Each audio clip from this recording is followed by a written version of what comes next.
Chapter 29, Glorious Hill. I didn't know which was weirder, having Hirohito see me in my pajamas or not having chores to do. I tried to wash the dishes and always offered to mop the floor, but for the 5th day in a row, Mrs. Wood said, "Go outside and play." I felt like a watcher while Hirohito chased Vanetta and Fern around. I sat on the porch with my books in my lap, glad I brought it along. In between turning pages, I'd peek at Vanetta, Fern, and Hirohito playing Mother May I or Freeze Tag. He knew just how to escape their tags and keep the game going. I could see why Hirohito put up with Vanetta and Janice at the center, why he let Fern chase him and tag him when she wasn't fast enough to catch him. Hirohito had no brothers or sisters. He liked being a brother to my sisters and me. Grateful that Hirohito would soon tire his sisters out, I settled into my book on the porch.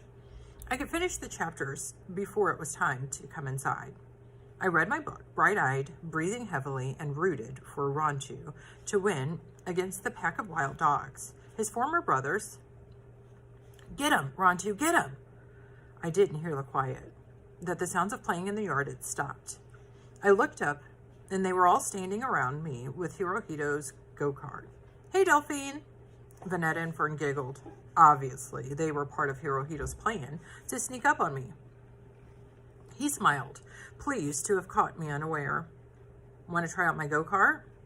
I rolled my eyes and tried to appear older, above playing kid games. Me? On that thing?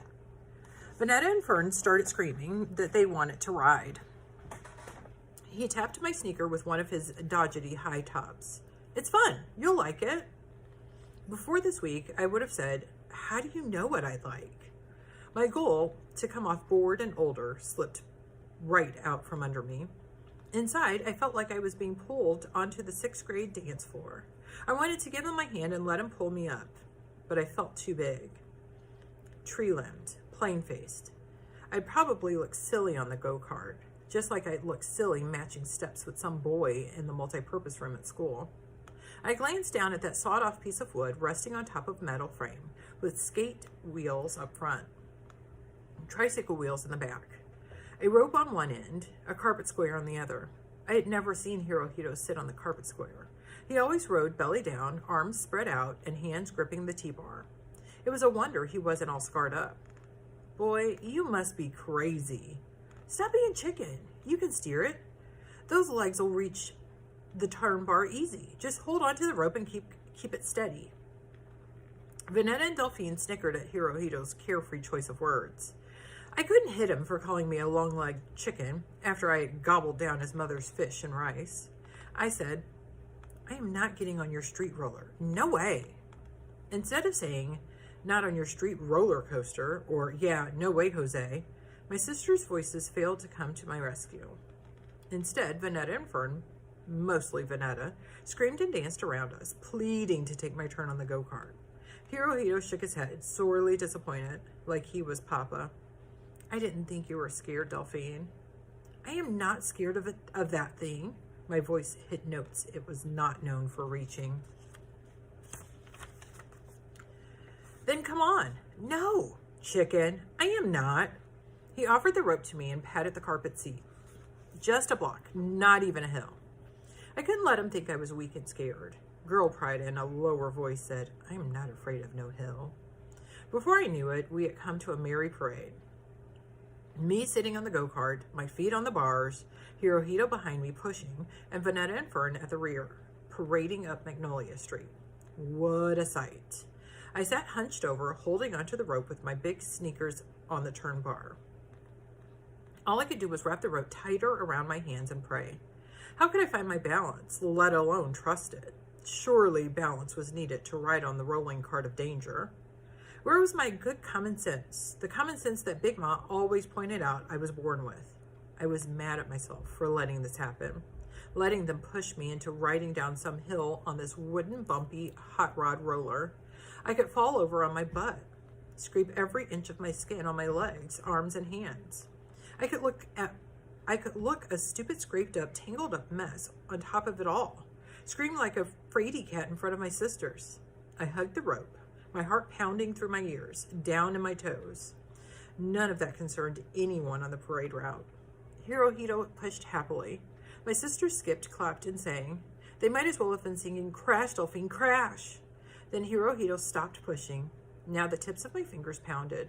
We were at the top, the very, very top of the hill. Hirohito looked at me like this was all fine, not like he was getting me back for being mean to him. My knees would knock if they weren't frozen. I wanted to get up and walk away. "Don't worry, it's safe," he said. "My dad built it. It's sturdy and has no splinters." He sanded it down for days. "Good job, right?" "Right," I said. I helped him. He turned the T part so it swiveled. "Real axle for the turns. It's good for racing, but don't worry," he said again. "You just have to go straight. Keep it steady." He nodded and smiled. My dad's great. I doubted he meant to get all girly talking about his father. He caught himself and changed his voice. "Ready, Delphine?" I didn't answer. He said, "Use your sneakers to slow down, then stop. Just drag." Then he lifted my foot and put it in the right position, the position that would turn the heels of my sneakers as dodgety as his. "Remember, you don't have to steer. Just a straight ride down. Just slide your sneaker like this." He moved my feet slightly sideways. It was a wonder he had soles at all. He told me to hold on tight. Then he ordered Vanetta and Fern to come on as if he had taken my place as the oldest. Part of me didn't like it one bit. The other part didn't have time to think about it. "Push!" Vanetta and Fern screamed, "Yay!"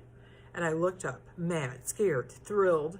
I felt 6 hands on my back and the bumpy ground beneath me. With all that rumbling, my head spun with the sheer craziness of it all, being pushed down the street.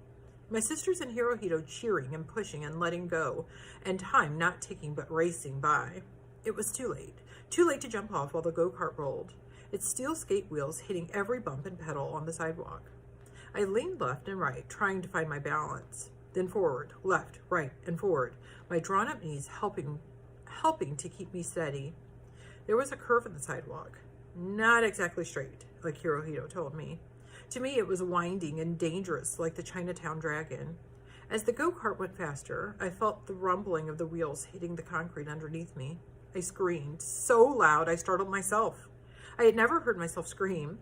Screamed from the top of my lungs, from the pit of my heart. Screamed like I was snaking and falling. Screamed and hiccuped and laughed like my sisters, like I was having the time of my life, flying down the glorious hill. Vanetta, Fern, and Hirohito had run after me, but Hirohito had outrun my sisters and met me at the other end.